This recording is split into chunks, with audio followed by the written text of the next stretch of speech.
Hello, and welcome to Voices Unleashed, in which we celebrate singers, artists, their influence on our community and beyond. My name is Alexandra Babel, and I'm so happy to have you here with me. I'm thrilled to have our guests today, Joshua Smith and Bex Truk. Welcome. Thank you. They go as Josh and Bex, and that's way easier than all the other stuff I just had to say.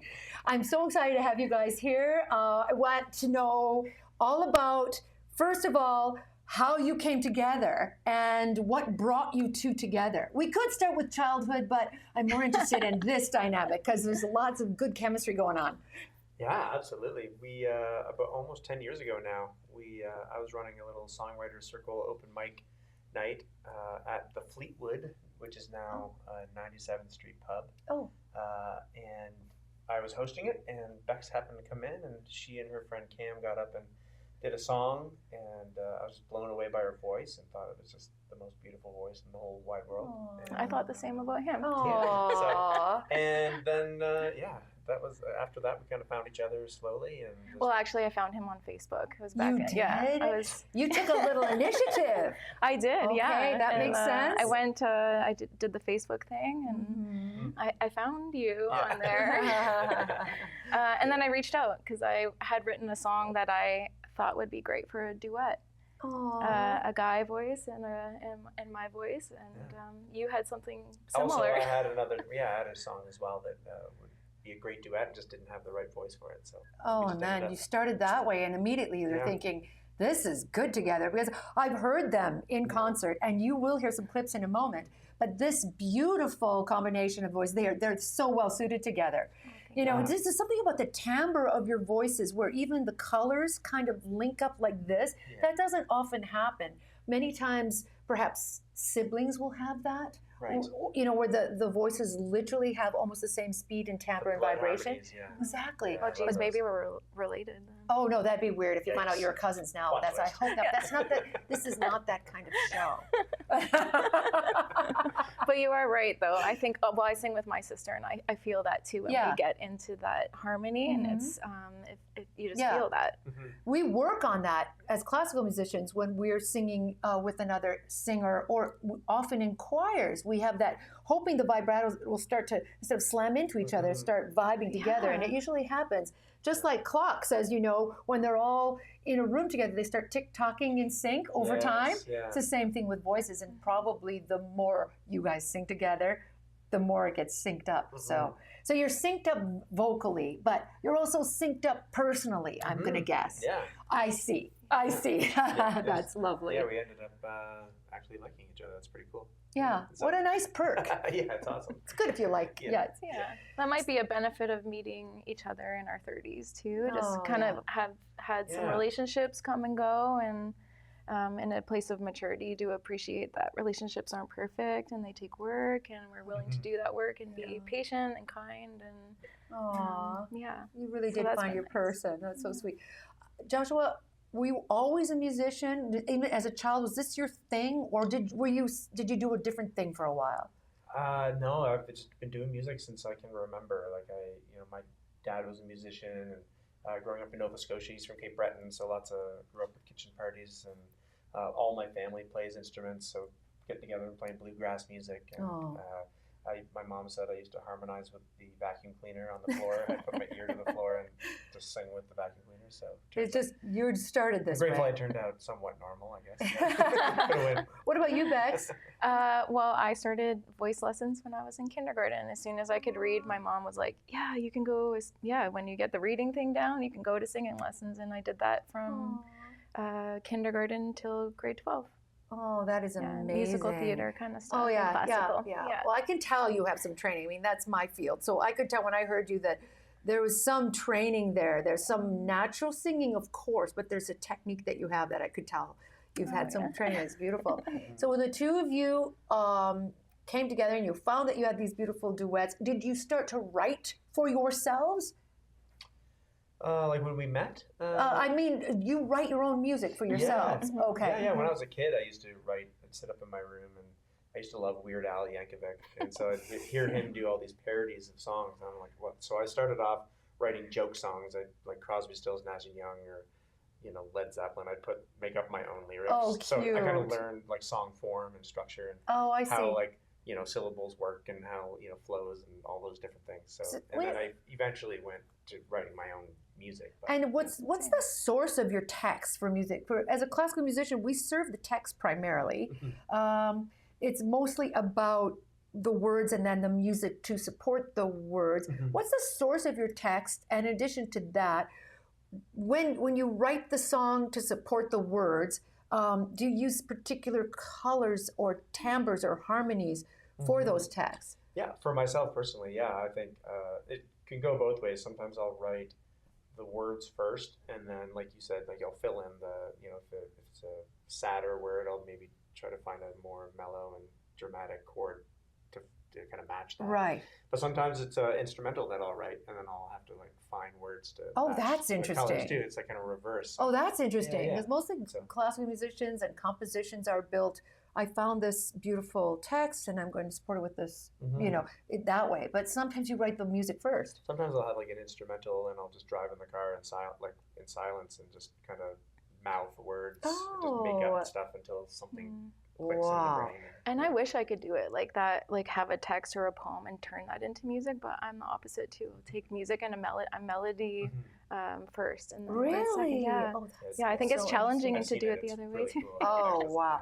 I'm fascinated by this because in my genre, we take somebody else's work and memorize it to the T, right. Come escrito, which means as written, right? And there's not a lot of liberty.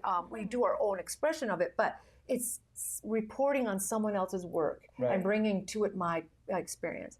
Whereas in your case, life experience itself is the reason for the creation of the work. And so can you tell me a little bit about in some way where your life experience has shown up in a piece?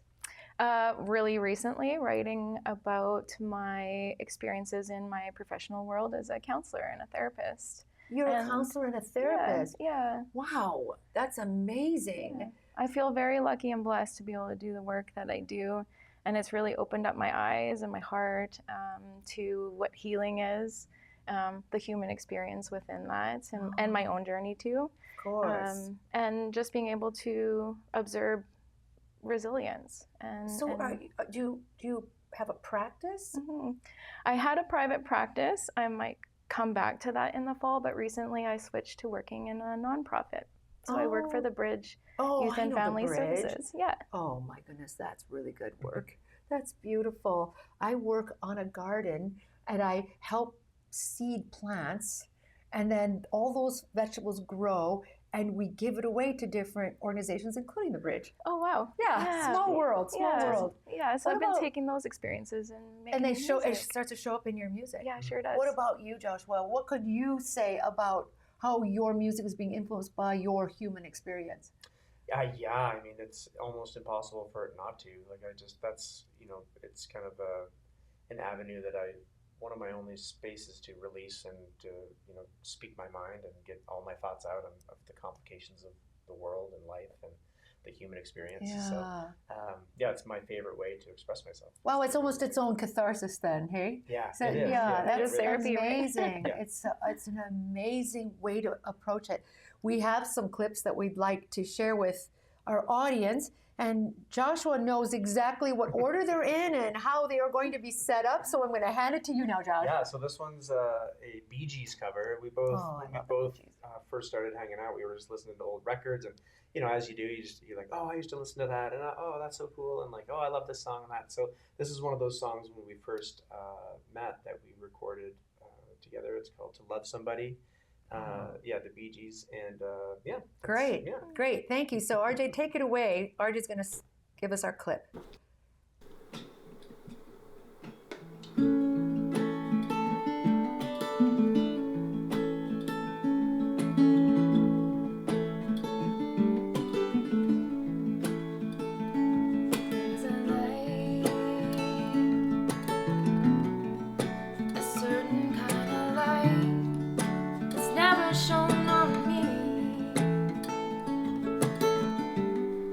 Want my life to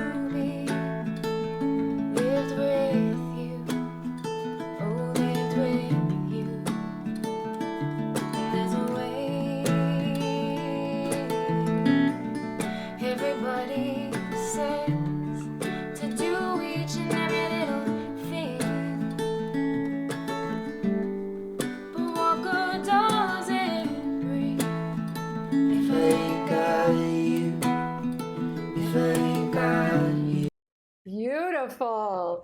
It sounds so beautiful. Oh my goodness. Well, it's going to, I have to make a comment.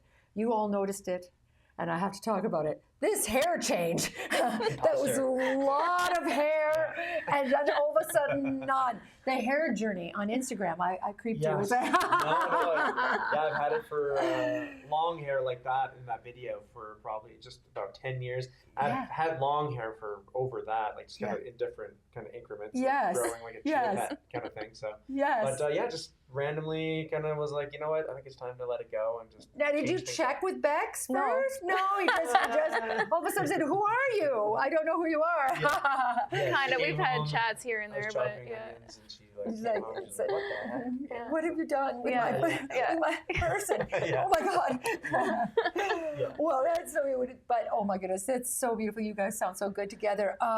The cover thing, when you do a cover, so this is all new to me as well. You're doing a cover, you're representing another person's work, but you're bringing your own flavor to it.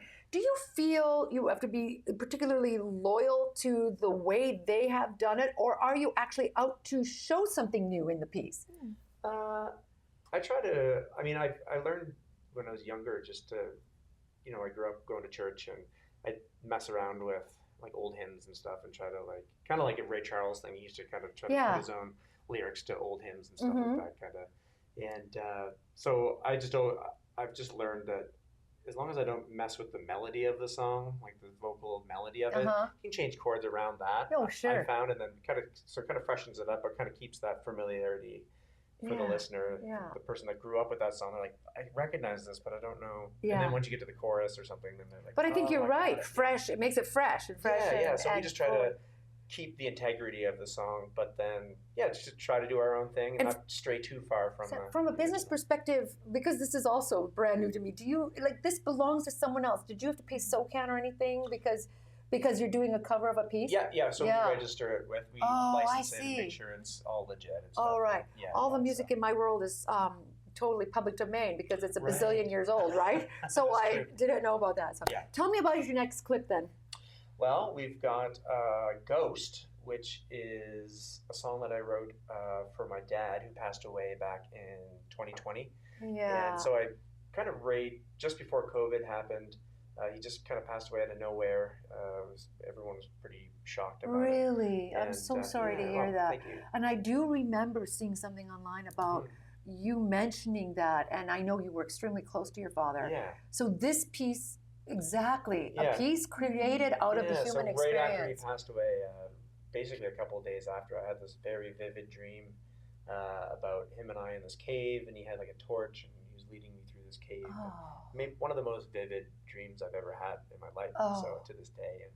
And we recorded this live at Evening in the Valley, which is a concert series in Summerland. And just amazing people, great hosts, and just, so we decided to record it there. Great. Post it on YouTube. Okay, great. Let's listen to a bit of this piece. I'm really interested in hearing this piece. One, two,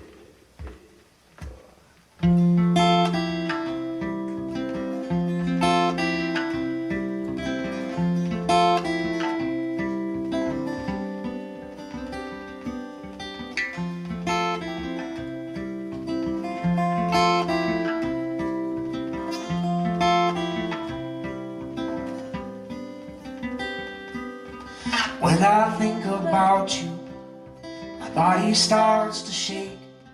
So I close my eyes, I sit around and I wait. I wait for something else to fill the spaces that you left, like a cavern buried deep inside my chest. And you were like the torch, and beckoned me to follow. Whisper as if not to spook your ghost. And when the fire died, I wouldn't make a noise. I wouldn't stir the memories with my voice. Beautiful, beautiful. We have to check in for the chorus. I was just waiting for the chorus, but it's just about to come, right? That's beautiful, and I love that. I love that piece so far. It's just gorgeous. What was that setting? There was a lot going on behind you. Yeah, well, they built a custom little stage in a garage, and then they just have a bunch of posters of all the shows they've done there. So I see. Yeah, had so many artists coming through there. Oh, all the that's time. it's so it's a series. Super cozy. Yeah. And does that happening this summer as well? Yeah, all the time. And do you have all that posted on your website? Yeah, I don't think we're performing there this summer. Oh, okay. But they have an email list. Yeah, they have an email yeah, list. so You gotta sweet. keep it. Yeah. But, That's yeah, so they're awesome. sweet. Yeah, Oh, they're that's really rad, amazing. so. I imagine when I look at that, and I imagine you'll run into some of the same people in the audience as well as performing, and this network of friendships start to build, and this idea that music really brings people together. You said you sang with your sister. Yeah. Is she still singing too? She sure is, yeah.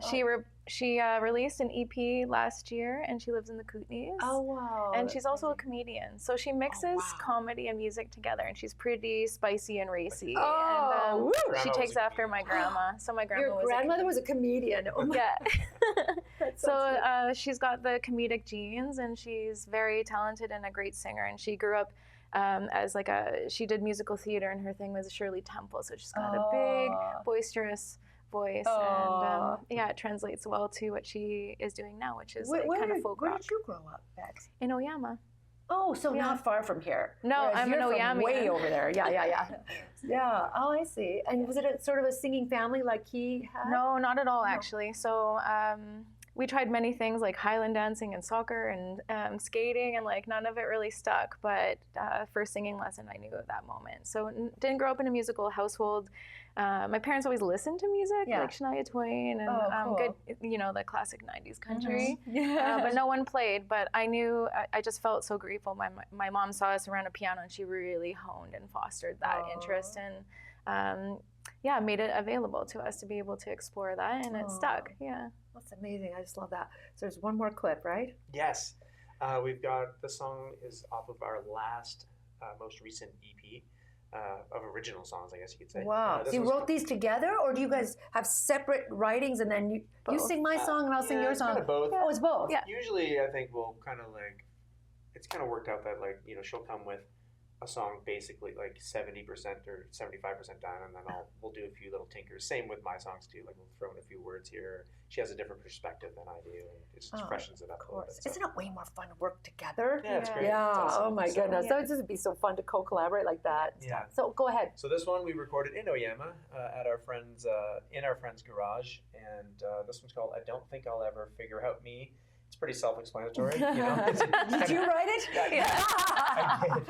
After much contemplation, and research, figured out. But I just don't. And that's okay. And living in the kind of living in the not knowing. Yeah, just being in the moment. Yeah. Not trying to think about the past or the future. So. Okay, great. Let's listen.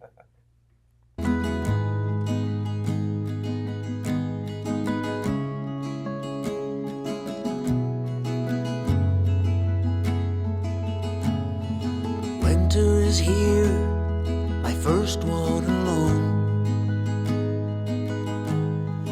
I'm 4,000 long miles from my home. Snowflakes of diamond and silvery tongues, writing my thoughts down to you in a note. Ashes to ashes, flicker to flame. 10,000 tears at the sound of your name. Staring in silence, watching you burn.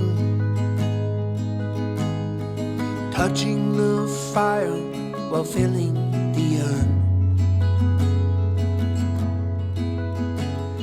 I wish I was better, I wish it were true. I wish I could know what the future knew. Why am I so restless? I think you can see. I don't think I'll ever figure out me.